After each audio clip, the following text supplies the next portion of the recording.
सूरज और चांद ग्रहण की नमाज कैसे पढ़ें? 2 रकत भी पढ़ सकते, 4 भी पढ़ सकते, 6 भी पढ़ सकते, लेकिन मैं ये बताना चाहता हूं कि 2 रकत कैसे पढ़ेंगे।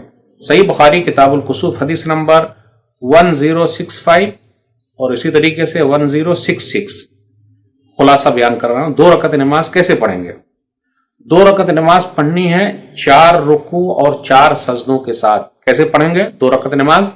नमाज शुरू करें, अल्लाह अकबर कहे, उसके बाद सना पढ़ लें, सुभानक अल्लाहुम्मा, उसके बाद सूरह फातिहा पढ़ें, उसके बाद लंबी क़िराअत करनी है।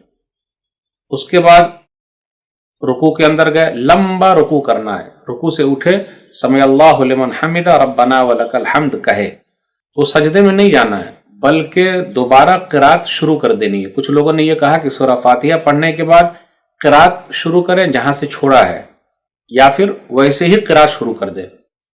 क़िराअत में है, लंबी क़िराअत हुई, उसके बाद रुकू के अंदर गए, फिर रुकू से उठे, समी अल्लाहु लिमन हमिदा रब्बना वलकल हम्द कहा, तो गोया के 1 रकत में 2 रुकू हो गई। उसके बाद सजदे में गए, 2 सजदा किया, फिर उठे, अब दूसरी रकत पढ़ रहे हैं, तो दूसरी रकत भी वही सूरह फातिहा पढ़ लीजिए, लंबी क़िराअत, रुकू में जाइए, फिर रुकू से जब उठे समी अल्लाहु लिमन हमिदा रब्बना वलकल हम्द, तो फिर क़िराअत शुरू। सूरह फातिहा भी पढ़ सकते हैं या क़िराअत जहां से छोड़े थे वहां से भी पढ़ सकते हैं, और लंबी क़िराअत। उसके बाद फिर रुकू से उठे, उसके बाद सजदे में गए, 2 सजदा किया, उसके बाद बैठ गए, सलाम फेर दिया, तो ये 2 रकत नमाज है। तो हमें और आपको नमाज का एहतमाम करनी चाहिए, दुआ करें, सदका व खैरात करें, अल्लाह से मांगें।